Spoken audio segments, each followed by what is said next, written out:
अस्सलाम वालेकुम स्टूडेंट्स, कैसे हैं आप सब। उम्मीद करती हूँ कि आप सब ठीक ठाक होंगे और खैरियत से होंगे।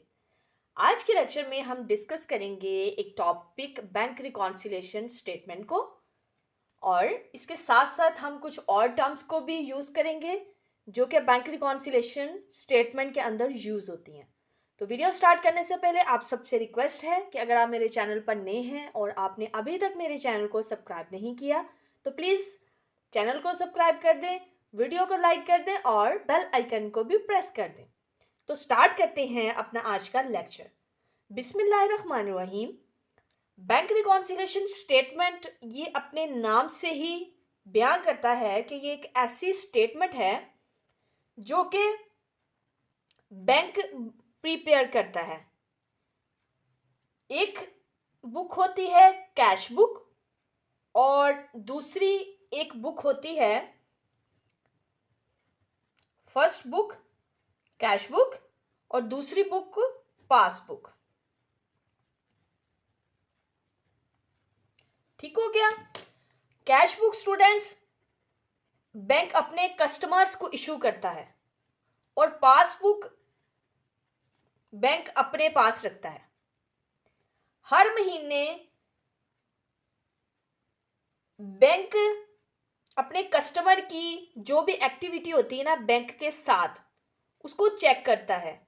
ठीक है, हम सब में से हर किसी का कोई ना कोई बैंक अकाउंट होता है। हम कभी पैसे जमा करवाते हैं, कभी पैसे निकलवाते हैं, कभी हम जोन सी है वो बिलों की पेमेंट बैंक के थ्रू कर देते हैं। तो इस तरह हम डिफरेंट ट्रांजैक्शंस करते हैं।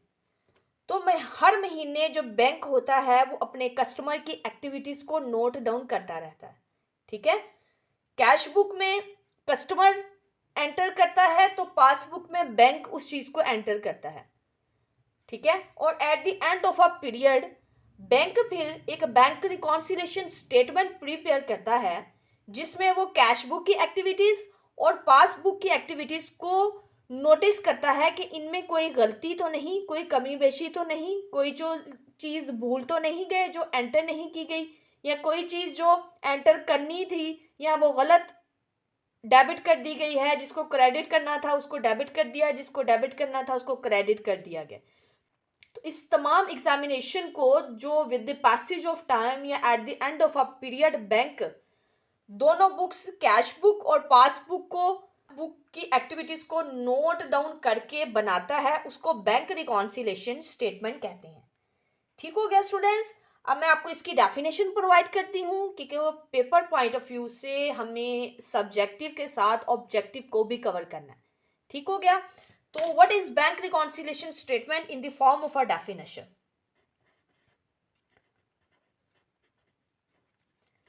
पेपर पॉइंट ऑफ व्यू से ये क्वेश्चन इस टॉपिक का इंपॉर्टेंट है, इसलिए इसका कॉन्सेप्ट अच्छे तरीके से ले लें। ये चीजें ना तो स्टडी के साथ साथ ये चीजें स्टडी के साथ साथ हमारी रोजमर्रा की जिंदगी में भी परफॉर्म हो रही होती हैं। It is a statement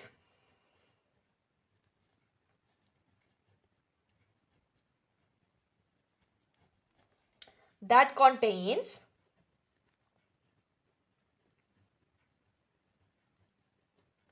a complete and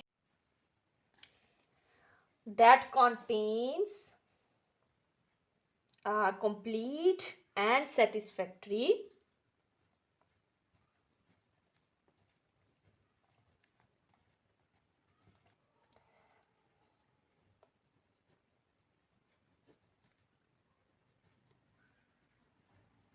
explanation। Students आप लोग भी इसी तरह नोट्स प्रिपेयर कर लें, ये बहुत हेल्पफुल होंगे जब आपके पेपर होने वाले होंगे ना, तो बहुत ज़्यादा ये हेल्पफुल होंगे आपके लिए। Of the difference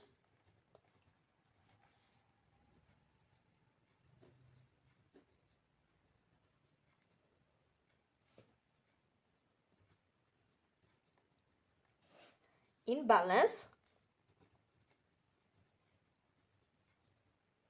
as per for the cash book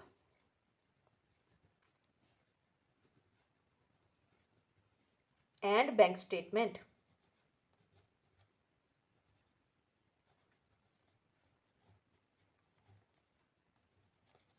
ji, then students अब हम एक इसकी टर्म्स के बारे में डिस्कस करते हैं जो कि बैंक रिकॉन्सिलेशन स्टेटमेंट के अंदर ही यूज होती है। फर्स्ट टर्म होती है चेक इशू,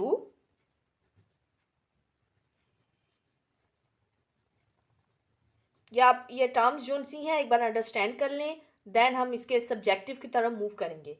जब आपको ये टर्म्स समझ लग जाएंगे तो जब आप क्वेश्चन कर रहे होंगे ना, उसका मीनिंग भी आपको समझ लग रहा होगा कि क्वेश्चन में क्या रिक्वायर है। Cheque issued but not yet presented for payment. जी, तो इस स्टेटमेंट से मुराद ये है कि सपोज एक बंदे को चेक इशू जब किया जाता है ना, चेक लिखा जाता है, ठीक है जी, तो जब भी कोई चेक लिखा जाता है, ठीक है, तो उसको फौरी तौर पर ना कैश बुक के अंदर हम बैंक को क्रेडिट कर देते हैं, ठीक है, तो जिससे बैंक का बैलेंस जो सा होता है ना वो कम होता है। और जिस पर्सन को हमने चेक लिखा होता है ना, उसको चाहिए होता है कि वो बैंक के पास जाए, वो चेक दे के तो अपनी पेमेंट ले ले, लेकिन वो ये काम नहीं करता, मतलब वो चेक अपने पास ही रखता है, ठीक है। तो इससे क्या होगा कि जो कैश बुक का बैलेंस कम होगा और पासबुक का बैलेंस ज्यादा होगा, ठीक है। दोनों में डिफरेंस आ गया ना, कि अभी तक जिसके नाम चेक लिखा गया था वो बैंक के पास नहीं गया, उसने बैंक डिपॉजिट नहीं करवाया, उसने बैंक में चेक डिपॉजिट नहीं करवाया और उसने पेमेंट वसूल नहीं की, तो पासबुक का जो बैलेंस है वो ज्यादा आएगा, ठीक, और कैश बुक का बैलेंस कम आता जाएगा। इन दोनों में डिफरेंस जो सा है ना, उससे मुराद होता है cheque issued but not yet presented for payment, ठीक है। इसकी नेचर डेबिट या क्रेडिट वो क्या होगी, वो इंशाल्लाह हम सब्जेक्टिव के अंदर उसको डिस्कस करेंगे। देन स्टूडेंट्स एक इसमें स्टेटमेंट यूज होती है check deposited but not yet collected.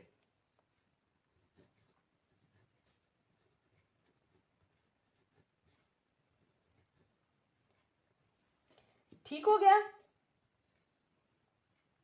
जब भी हम कोई चेक डिपॉजिट करवाते हैं ना, तो कैश बुक में बैंक को डेबिट और जो कस्टमर का अकाउंट होता है ना उसमें उसको क्रेडिट कर देते हैं। इससे जो क्या होता है जी, कैश बुक में बैंक का जो बैलेंस होता है वो ज्यादा होता है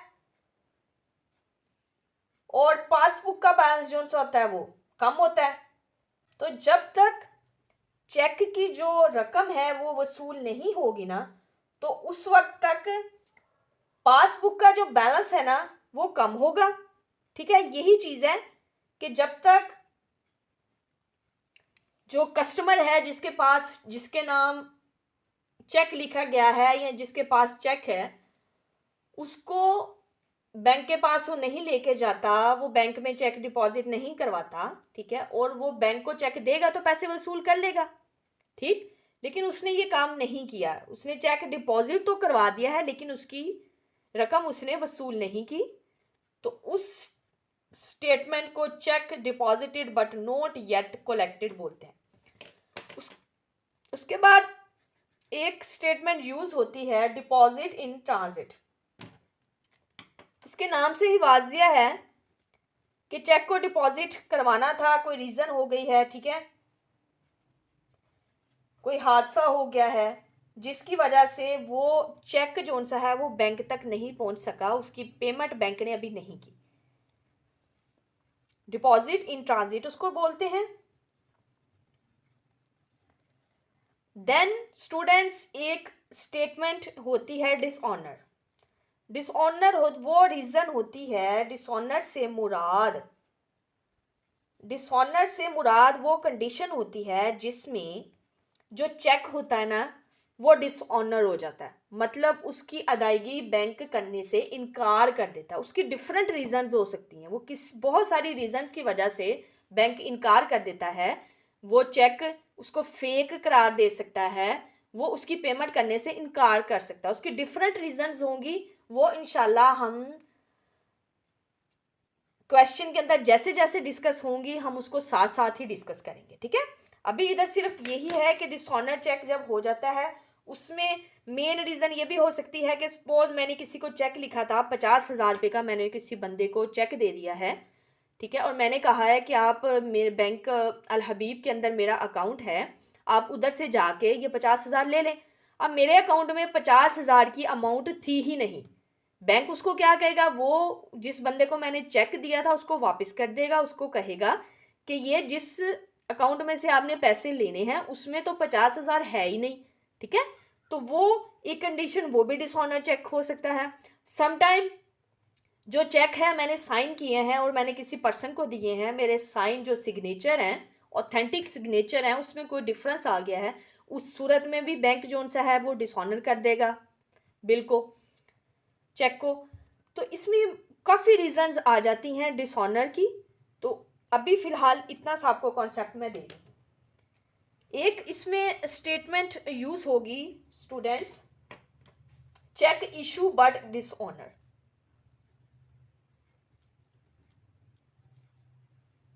इशूड बट डिसऑनर।